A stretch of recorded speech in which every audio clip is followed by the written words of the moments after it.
Hey all, it's Stacey with SouthernBite.com, and I'm back today with another recipe that is just one of those classic old school recipes that everybody loves.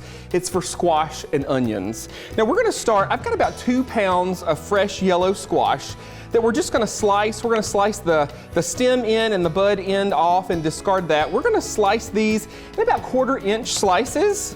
You can see I've already gotten some sliced over here.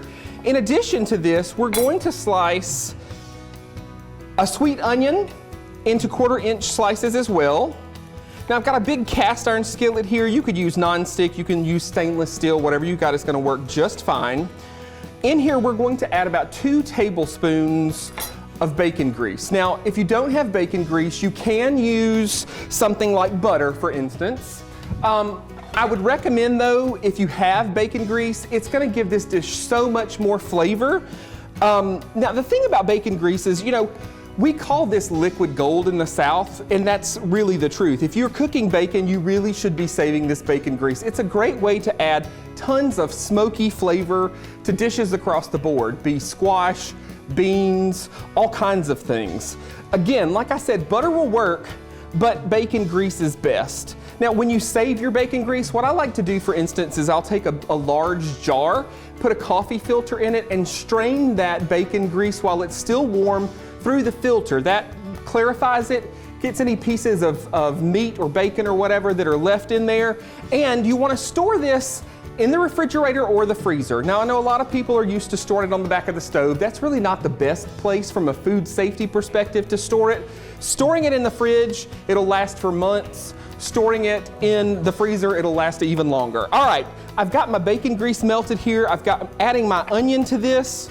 We're gonna cook this for 3 to 5 minutes until the onion gets soft. And then what we're gonna do is we're gonna add in our squash. We're obviously having to do this a little bit faster than traditionally, but now we're gonna add this squash here.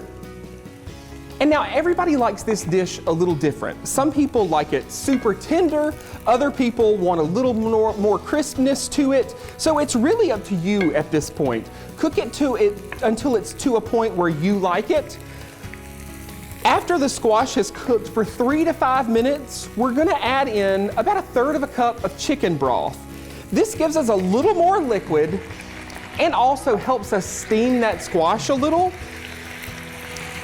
Again, you're just gonna cook this until it's tender to your liking. I know a lot of people too that will even cook it longer to where the squash starts getting a little brown around the edges and all the liquid has absorbed.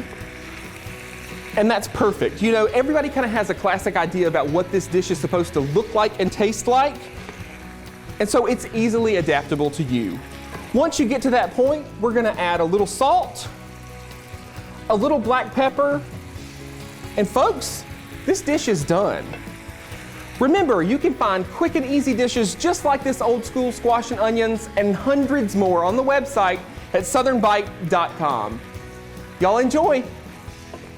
Mary, in my opinion, there's nothing you can't make better by adding bacon grease to it. That is true, I agree. And some of the folks who commented on this recipe at SouthernBite.com said it's good if you add zucchini to it too. You know, that's the great thing about Stacey's recipes. They're easy to adjust to your own taste. They really are. And you guys, it's that time. We're gonna have to run. We appreciate you watching today and want to invite you to join us again next week when we'll feature a museum dedicated to the first black pilots to serve in World War II, the famous Tuskegee Airmen. We'll also begin our annual profile of some of the state's top farmers, the finalists for the title of Alabama's Outstanding Young Farm Family.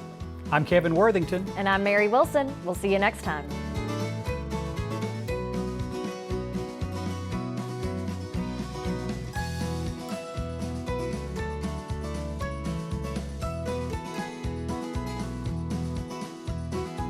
Simply Southern is produced by the Alabama Farmers Federation and made possible with the support of Alabama Farmers Cooperative and these sponsors.